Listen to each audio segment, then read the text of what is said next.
Sepertinya banyak kesibukan ya Pak ya, akhir-akhir ini ya Pak ya. Ya, banyak kegiatan-kegiatan yang memang terkait dengan penyelamatan dan kebakaran. Iya, benar. Oke Pak.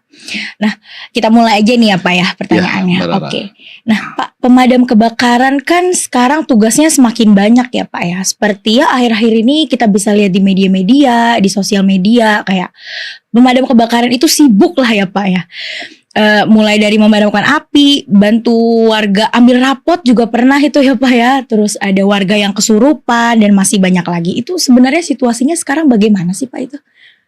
Begini, awalnya kita ingin pemadam itu merakyat, membaur dengan masyarakat. Akhirnya segala keluhan masyarakat yang perlu kita TL, kita langsung TL. Nah, berkembang karena pemadam paling mudah dipanggil, respon yang lebih cepat, akhirnya masyarakat berpendapat, oh kalau apa-apa mendingan lebih cepat ke pemadam. Ya. Memang dalam hal ini kita beberapa yang bukan tusi kita tapi dipanggil, kita yang penting respon dulu, datang dulu seperti apa, agar masyarakat tidak kecewa dengan pemadam. Oh iya benar dipanggil loh, nanti tinggal kita koordinasi gitu. Gitu. Ya. Berarti pokoknya datang dulu, ada bersama rakyat, nanti tugasnya apa kita selesaikan bareng gitu ya Pak. Kita berprinsip bahwa ketika rakyat membutuhkan negara, kita hadir di situ, kita ujung tombaknya di situ. Gitu.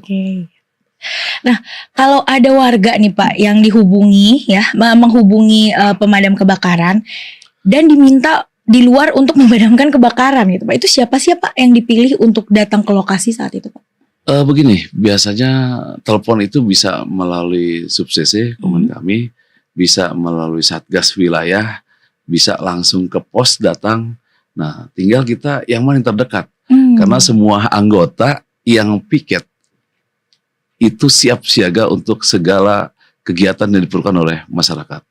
Nah, tinggal skalanya aja. Kalau skalanya lebih rumit lagi, kita panggil rescue yang di Sudin. Jadi ada tahapan-tahapan yang memang yang jelas awal itu respon kita lebih cepat. Jadi pos atau sektor terdekat kita luncurkan agar lebih cepat sampai ke masyarakat. Berarti kalau kayak gitu pemadam kebakaran ini standby 24 jam Pak? Ada shiftnya gitu ya berarti ya? Ya, kita memang 24 jam. Kita ada 3 kompi, A, B, dan C. Masing-masing kompi itu 24 jam. 24 jam. Jadi dihapus 24 jam, A, dihapus lagi B 24 jam, dihapus C, balik lagi ke A. Jadi ada tiga kompi kita yang 24 jam siap untuk melayani masyarakat. Oke.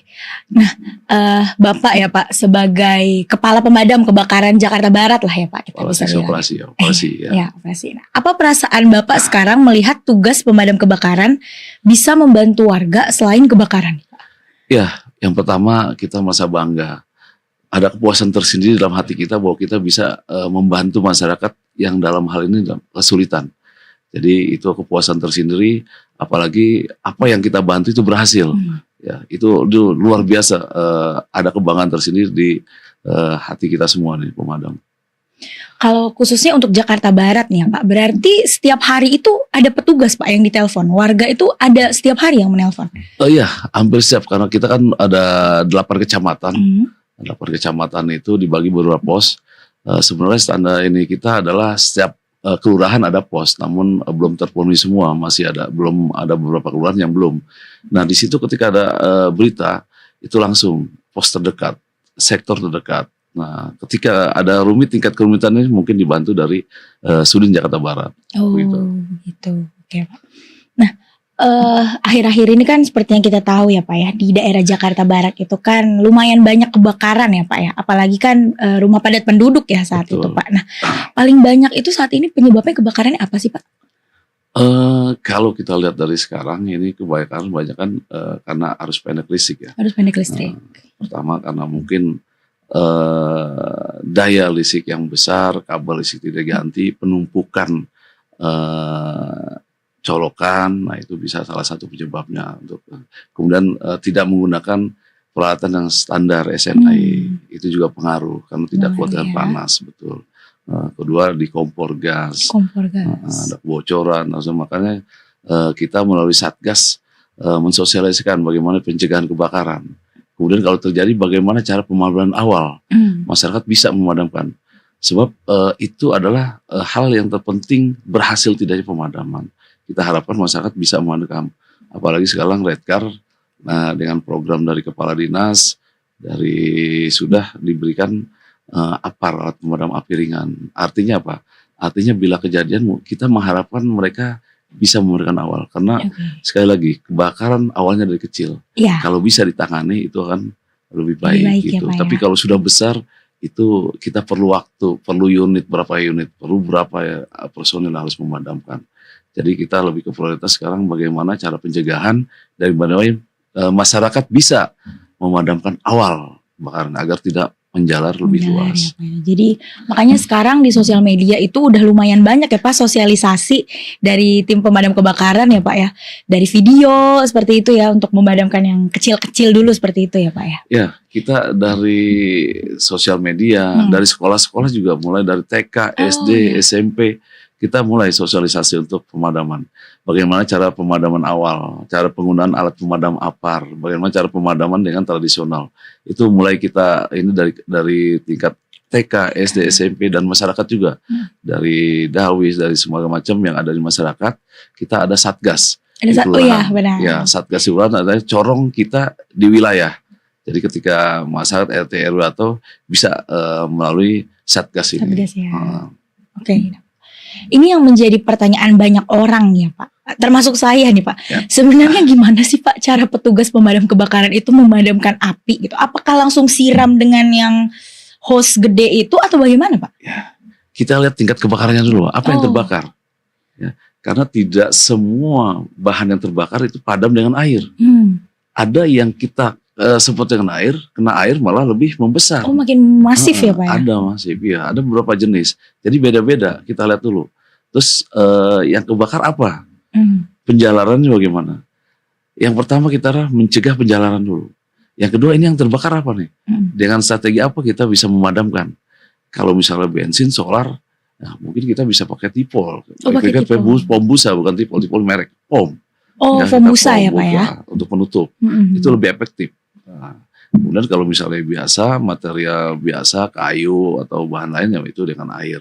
Tapi kalau aliran berisik tegangan tinggi, nah itu berisiko juga bagi anggota kita. Makanya kenapa ketika pemadaman berlangsung, kita minta untuk aliran listrik dimatikan. Karena air itu pengantar listrik. Ketika anggota kita sedang bekerja ada aliran listrik, itu berisiko untuk kesetrum. Kesetrum ya? Nah, betul. Sebab dulu waktu saya masih tahun 2000-an itu ya, itu ada satu regu saya. Iya, karena ada aliran listrik. Sebenarnya SOP-nya kita sudah matikan. Tapi karena penjualan listrik langsung dari atas, dia semprot akhirnya kena tegangan tinggi. Jadi kesetrum Pak? Kesetrum. Ya, satu kompi itu kesetrum? Enggak, satu orang aja. Oh satu orang kesetrum. Mereka yang bawa, karena apinya nggak kecil. Dia lagi periksa, yang lain lagi periksa, oh dia ngeliat ada bara langsung buka. Tapi panel listrik sudah dimatikan, ternyata ada arus listrik dari luar sudah nggak bisa. Nah itu langsung terkepar, dibawa ke rumah sakit sudah langsung meninggal. Itu pengaruh. Jadi alangkah bahayanya kalau masih beraliran listrik bagi anggota kami.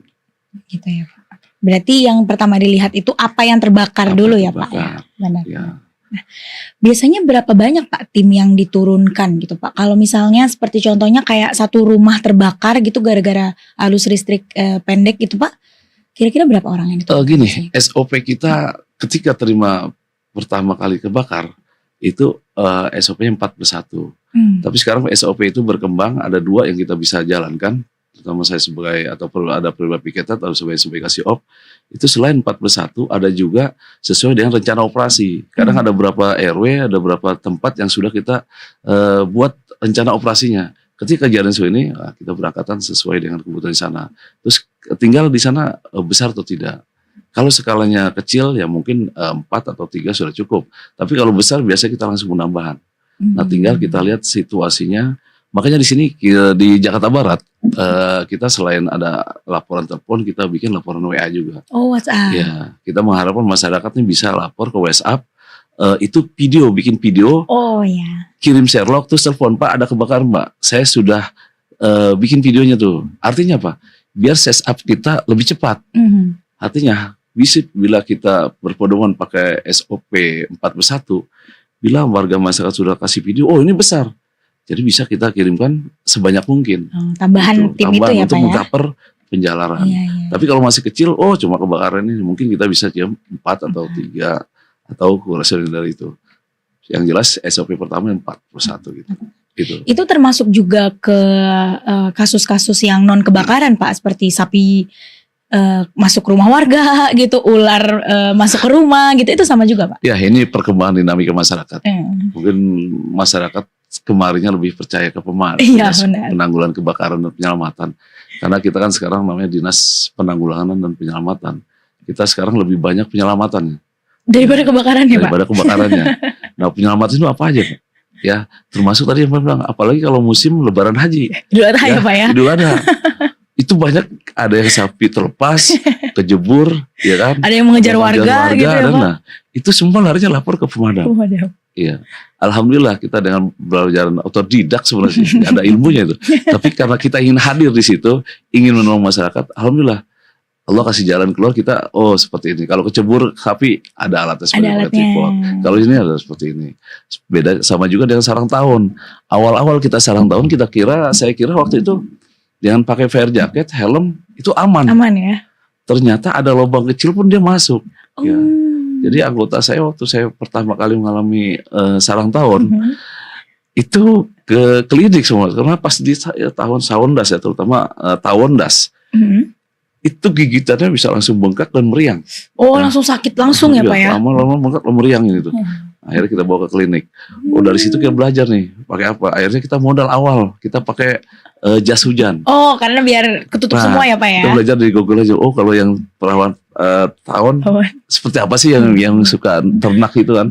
Oh pakai ini. Akhirnya kita tutup semua pakai lakban. Lakban dengan kondisi yang gerah kan. Nah, lama-lama alhamdulillah dari kepala dinas, oh iya nih kita perlu peralatan untuk keamanan anggota APD. Akhirnya alhamdulillah sudah APD sudah lengkap semua. Jadi kita bertahap, alhamdulillah pimpinan kita memperhatikan anggota-anggota, akhirnya semua APD sudah lengkap. Nah, Bapak sebagai Kasih-op ya Pak ya, Ya. Arahan apa sih Pak yang biasanya dikasih pimpinan ya, seperti Bapak Kasih-op itu untuk seluruh petugas pemadam sebelum mereka terjun ke lapangan? Ya, kalau di bidang penyelamatan, yang jelas kita koordinasi. Ya, koordinasi dengan masyarakat, dengan keluarga. Enggak Bapak, bisa kita cut. Ya, dengan keluarga. Kemudian kita RT RW setempat, Babinsa setempat, Bimas, serta tinggal mana nih yang kita perlu. Misalnya kalau orang sakit, kita kan juga suka nih evakuasi orang sakit kan di Tambora itu rumah padat, ya, tangga kecil, terus ketika sakit orang gemuk susah keluar.